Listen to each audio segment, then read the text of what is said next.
എല്ലാ ദിവസവും ആഹാരം കഴിക്കുന്നത് കൊണ്ട് മാത്രം ഒറ്റയടിക്ക് നിങ്ങൾ ആരോഗ്യവാന്മാരായിട്ട് മാറുമോ? ഇല്ല. പടിപടിയായിട്ടാണ് നിങ്ങൾക്ക് ആരോഗ്യം ലഭിക്കുന്നത്. എല്ലാ ദിവസവും നിങ്ങൾ വചനം വായിക്കുകയാണെങ്കിൽ ഒറ്റയടിക്ക് നിങ്ങളിൽ കൂടി അത്ഭുത കാര്യങ്ങൾ നടക്കുകയില്ല. ഉടനെ നിങ്ങൾക്ക് വിശുദ്ധിയോടെ ജീവിക്കാൻ കഴിയില്ല. ഒരു ദിവസം രാവിലെ ബൈബിൾ വായിച്ചു, അന്ന് മുഴുവൻ നിങ്ങൾക്ക് പൗലോസിനെ പോലെ ജീവിക്കാൻ കഴിയണമെന്നില്ല. നിങ്ങൾ രാവിലെ ബ്രേക്ക്ഫാസ്റ്റ് കഴിച്ചു, ഉച്ചയ്ക്ക് നിങ്ങൾ ചിക്കൻ കഴിക്കുന്നു, എന്നാൽ കുറച്ച് കഴിഞ്ഞിട്ട് വൈകുന്നേരം എന്നെ കഴിയുന്നവർ ആരുമില്ല എന്ന് പറഞ്ഞ് നിൽക്കുവാൻ കഴിയുമോ? ഇതങ്ങനെയല്ല, ഇതൊരു പ്രോസസ്സാണ്. എല്ലാ ദിവസവും നമ്മൾ ആരോഗ്യകരമായ ആഹാരം കഴിക്കുമ്പോഴാണ് നമ്മൾ ക്രമേണ ആരോഗ്യം നേടിയെടുക്കുന്നത്. അതുപോലെ തന്നെ നമ്മൾ ക്രമമായിട്ട് വേദപുസ്തകം വായിക്കുകയും ക്രമമായിട്ട് പ്രാർത്ഥനാ ജീവിതം നയിക്കുകയും ചെയ്യുമ്പോൾ നിങ്ങൾക്ക് ശക്തി ലഭിക്കും. എത്രത്തോളം ശക്തി ലഭിക്കുമെന്നറിയാമോ? പിശാചിന് നിങ്ങളെ ജയിക്കുവാൻ കഴിയാത്ത വണ്ണമുള്ളതായ ശക്തി നിങ്ങൾക്ക് ആത്മശക്തി പ്രാപിച്ചെടുക്കുവാനായിട്ട് കഴിയുന്നതാണ്. എല്ലാ ദിവസവും നമ്മളത് ചെയ്യേണ്ടതാണ്. വൈകുന്നേരമാകുന്ന സമയത്ത് യൗവനക്കാരനായ ഇസ്ഹാക്കിനൊരു ശീലമുണ്ടായിരുന്നു. എന്താണെന്നറിയാമോ? അവൻ വയലിൽ പോയി ഇരുന്ന് പ്രാർത്ഥിക്കുമായിരുന്നു. ഏകാന്ത സ്ഥലത്ത് പോയി ധ്യാനിക്കുമായിരുന്നു. ഇന്ന് നമ്മുടെ കയ്യിൽ എത്ര പേർക്ക് അങ്ങനെ ശീലമുണ്ട്? എല്ലാ ദിവസവും ഏതെങ്കിലും ഒരു സമയത്ത് ദൈവസന്നിധിയിൽ മുഴങ്കാൽ മടക്കുന്നത്, എല്ലാ ദിവസവും കുറച്ച് സമയം ദൈവസന്നിധിയിൽ ഇരുന്നുകൊണ്ട് വചനം ധ്യാനിക്കുന്നത് നമ്മുടെ ശീലമാക്കണം. രാവിലെ 5 മണി മുതൽ 6 മണി വരെയോ, അല്ലെങ്കിൽ വൈകുന്നേരം 9 മുതൽ 10 വരെയോ, അല്ലെങ്കിൽ 10 മണി മുതൽ 11 മണി വരെയോ, രാവിലെ 5 മണി മുതൽ 6 മണി വരെ ഏതെങ്കിലും ഒരു സമയം നമ്മൾ തീരുമാനിക്കണം. ദൈവസന്നിധിയിൽ സമയം ചെലവഴിക്കാൻ നമ്മളത് ശീലമാക്കണം. അത് നമുക്ക് ബലം നൽകും. പിശാചിൻ്റെ ശോധനകളെ ജയിക്കാനുള്ള ശക്തി നൽകും. ഈ വിഷയത്തെ മറന്നുപോകരുതെന്ന് കർത്താവിൻ്റെ നാമത്തിൽ ഞാൻ ഓർമ്മിപ്പിക്കുകയാണ്. ആദാം ഹൗവയെ ഭാര്യയായിട്ട് തിരഞ്ഞെടുത്തത് ദൈവത്തിൻ്റെ ഹിതമാണോ അല്ലയോ? ആദാമിന് വേണ്ടി ഒരു മാലാഖയെപ്പോലെ സുന്ദരിയായ ഹൗവയെ കൊണ്ടുവന്ന് അവന് ഭാര്യയെ കൊടുത്തത് ദൈവമാണോ അല്ലയോ? ദൈവമാണ്. ആദമിന് ഹൗവയേക്കാൾ ബെസ്റ്റ് മാച്ച് ലോകത്തിൽ വേറെ ആരെങ്കിലും ഉണ്ടെന്നാണോ? കാണുകയില്ല. എന്തുകൊണ്ടാണ്? ആദാം ദൈവത്തിൻ്റെ പുത്രനാണ്. ഹൗവയെ ദൈവം തന്നെ സൃഷ്ടിച്ച് ആദാമിന് തുണയായി കൊടുത്തു. നോക്കൂ, അത്ഭുതകരമായ ദൈവം ചെയ്തതായ ആദ്യത്തെ വിവാഹം. ആ വിവാഹത്തിന് അവസാനം എന്തുപറ്റി? ആ ജീവിതത്തിന് എന്തു സംഭവിച്ചു? ഇന്നാർക്കെങ്കിലും ആദമും ഹൗവയും അത്ഭുതകരമായ കുടുംബജീവിതം നയിച്ചുവെന്ന് പറയുവാനായിട്ട് കഴിയുമോ? കഴിയില്ല. ഇവർ രണ്ടുപേരും കുടുംബമായി ഒന്നുചേർന്നപ്പോൾ, ദൈവത്തിൻ്റെ ഹിതപ്രകാരം ഇവർ ഒന്നുചേർന്നപ്പോൾ ഇവർ അത്ഭുതകരമായ ആത്മീയതയിൽ ജീവിച്ചു എന്ന് പറയുവാനായിട്ട് കഴിയുമോ? കഴിയില്ല. കാരണം എന്താണ്? ആദാം അറിയാതെ ഹൗവ ചെന്നിട്ട് പിശാചിന്റെ മുൻപിൽ അകപ്പെട്ടുപോയി. ഭാര്യയായ ഹൗവ പിശാചിന്റെ മുൻപിൽ കീഴ്പ്പെട്ടപ്പോൾ അവൾ ആ ഫലം തിന്നു.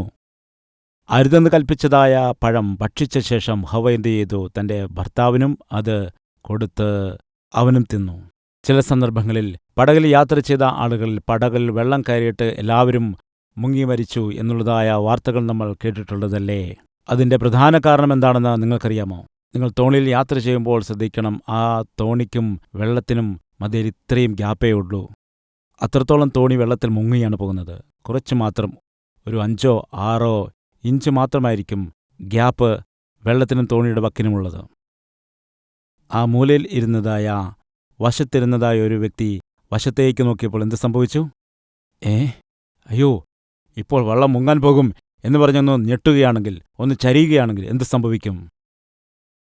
ഒറ്റയടിക്ക് ആ വെള്ളം മുഴുവനും മറിയാനിടയാകും. ഒരു വ്യക്തി ഒന്ന് ചരിഞ്ഞപ്പോഴേക്ക് വള്ളം മുങ്ങിപ്പോയി. ഒരു ഹൗവ ഒന്ന് ചാഞ്ഞപ്പോഴേക്ക് ലോകം മുഴുവനും മുങ്ങാനിടയായി. നിങ്ങൾക്കെന്താണെന്ന് മനസ്സിലായോ? ദൈവം ചെയ്തു കൊടുത്ത ഒന്നാമത്തെ വിവാഹത്തിൽ ഭാര്യയായ ഹൗവ ഒന്ന് ചരിഞ്ഞപ്പോൾ ആദമും ചരിയുവാനിടയായി. ഫലമായിട്ട് ലോകത്തിന് മുഴുവനും മരണത്തെ കൊണ്ടുവന്നു. എന്നാൽ ആ വിവാഹം നടത്തിയത് ദൈവമാകൊണ്ട്, ദൈവത്തിൻ്റെ ഹിതപ്രകാരം അത് നടത്തിയതുകൊണ്ട് ആ കുടുംബത്തിലുണ്ടായതായ വലിയ പ്രശ്നത്തെ പരിഹരിക്കാൻ ദൈവം തന്നെ മുൻപോട്ട് വന്നു. ദൈവഹിതം കൂടാതെ ചെയ്യുന്നതായ വിവാഹത്തിനും ദൈവഹിതപ്രകാരം ചെയ്യുന്നതായ വിവാഹത്തിന് തമ്മിലുള്ള വ്യത്യാസമെന്തെന്നറിയാമോ? ദൈവത്തിൻ്റെ ഹിതപ്രകാരം നീ വിവാഹം ചെയ്യുകയാണെങ്കിൽ, കുടുംബത്തിൽ എന്തെങ്കിലും പ്രശ്നമുണ്ടാവുകയാണെങ്കിൽ നിനക്ക് ഡയറക്റ്റായിട്ട് ചെന്നിട്ട് പറയാൻ കഴിയും, കർത്താവേ, നിന്റെ ഹിതപ്രകാരമാണ് ഞാൻ വിവാഹം ചെയ്തത്. എൻ്റെ ഭാര്യ പ്രശ്നങ്ങൾ സൃഷ്ടിക്കുകയാണ്, ഭർത്താവ് കുഴപ്പങ്ങൾ സൃഷ്ടിക്കുകയാണ്, എൻ്റെ കുടുംബത്തിൽ വലിയ വലിയ പ്രശ്നങ്ങളാണ്, എന്തു ചെയ്യണമെന്ന് എനിക്കറിയാൻ കഴിയുന്നില്ല. ഈ പ്രശ്നങ്ങളെ നീ തന്നെ പരിഹരിച്ച് നൽകിയേ തീരൂ.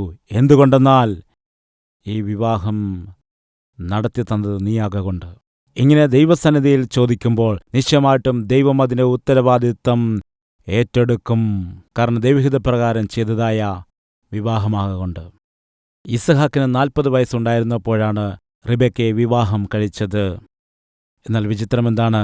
ആ കുടുംബത്തിൽ പ്രശ്നമുണ്ടായി. സ്വസ്ഥമായി സന്തോഷത്തോടെ ജീവിക്കുന്നു, എന്നാൽ കുഞ്ഞുങ്ങൾ ജനിച്ചില്ല.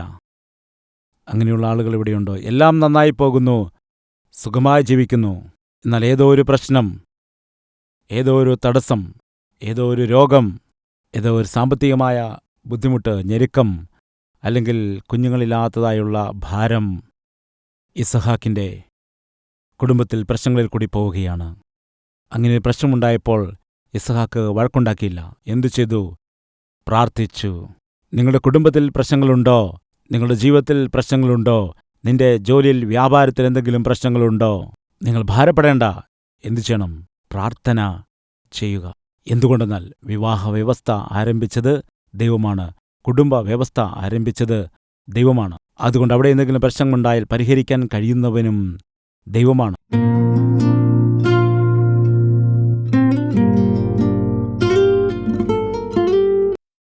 മഹാപരിശുദ്ധനായ സ്നേഹവാനായ ഞങ്ങളുടെ സ്വർഗീയ പിതാവേ, യൗവനപ്രായത്തിൽ എങ്ങനെയാണ് ജീവിക്കേണ്ടതെന്നും വിവാഹ ജീവിതത്തിൽ, കുടുംബത്തിൽ എങ്ങനെയാണ് ജീവിക്കേണ്ടതെന്നും പ്രശ്നങ്ങളുണ്ടാകുന്ന സമയത്ത് ബുദ്ധിയോടുകൂടി എങ്ങനെയാണ് അതിനെ നേരിടേണ്ടതെന്നും നീ ഞങ്ങളെ അറിയിച്ചുവല്ലോ. ഇന്ന് ഞങ്ങളെല്ലാവരെയും നിന്റെ കരങ്ങളിലേക്ക് സമർപ്പിക്കുകയാണ്. ഞങ്ങളുടെ അവസ്ഥ എന്താണെന്ന്, ഞങ്ങളുടെ ഹൃദയത്തിൻ്റെ അവസ്ഥ എന്താണെന്ന് എല്ലാം നന്നായി അറിയുന്നവനായ ദൈവമേ, നിന്റെ ഹിതമല്ലാത്ത കാര്യങ്ങൾ ഞങ്ങളുടെ ജീവിതത്തിലുണ്ടെങ്കിൽ ഞങ്ങളോട് നീ ക്ഷമിക്കണമേ, ഞങ്ങളോട് മനസ്സറിയണമേ. ശിരസ്സ് മുതൽ പാദം വരെയും തിരുരക്തത്താൽ ഞങ്ങളെ ഓരോരുത്തരെയും കഴുകി കർത്താവേ, നിന്റെ രാജ്യത്തെ പണിയുന്നതായ പ്രവൃത്തിയിൽ നിന്റെ ഹിതം പോലെ ജീവിക്കുവാൻ സഹായിക്കുമാറാകണമേ എന്ന് യേശു കർത്താവിൻ്റെ വിലയേറിയ നാമത്തിൽ ചോദിക്കുന്നു. ആമേൻ.